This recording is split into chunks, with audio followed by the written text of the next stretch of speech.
You ever heard a dog have PTSD? Yeah, come here, boy.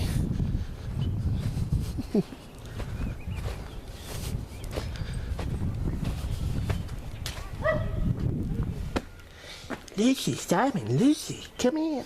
See, I want to tell you something real quick. That dog does that. That dog, they've got 2 of those shih-tzu dogs out there. And that's fine. I'm talking about over here at the smoker's house. And they got 2 of those things. And the male dog, which they got later on, is the one that does all that noise right there. That's what he does when he wants back in. He doesn't just bark. He doesn't just scratch at the door. He does that thing. He goes, "Aah!" And then they go running to the door, the lady man, and they say his name. Like when he comes out, look, he's over there at the fence and he sees me out there. What it is he's taking over the responsibility from that dog that died over there. He's taking over responsibility to aggravate me. So now, instead of that dog doing it, that little poodle, that little shit bag, that one over there does it now. And so, of course, what do? They do what every dumb pet owner like that does. They say its name repeatedly. Simon, Simon, Simon, Simon, Simon, Simon. And whistle. You know, and here's the thing people seem to not grasp about animals. When you say its name, when it's doing something wrong, and you say its name and like try to call it, it doesn't understand that it's doing something wrong or something you don't want it to. It doesn't understand that. All it hears is his name, so it thinks I'm doing something right. Let me keep doing it. If I keep doing it or I keep squalling like that, something will happen that I want. Nobody gets that, do they? All they do is they say their names, like a kid, you know.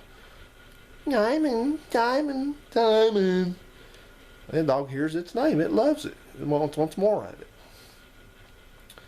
So what you do, if you're going to educate a dog like that, if you insist on having a dog that acts like that, here's what you do. When it does something like that, instead of saying its name, which it wants to hear repeatedly over and over and over, trying to call it, go over there with a newspaper and swat it on the nose and say no, and they'll get the message pretty quick.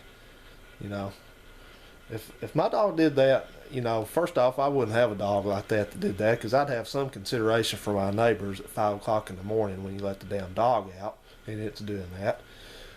But I wouldn't have a dog like that. But if my dog did do something like that, I wouldn't abuse it, but I'd make it, you know, I would ignore it, or I would sit there and do what I just said. I would just swat it on the nose or the ass or something like that, and not reward its behavior. You want to associate its behavior with bad experience. So, like negative, you know, what are they called? Negative reinforcement. So, saying its name is positive reinforcement. Swatting it on the nose or the ass or whatever, or saying no, is negative reinforcement, the way I see it. Maybe I'm saying it wrong, I don't care. But anyway, just another day in this neighborhood with a Dogville. See you guys. Have a good one.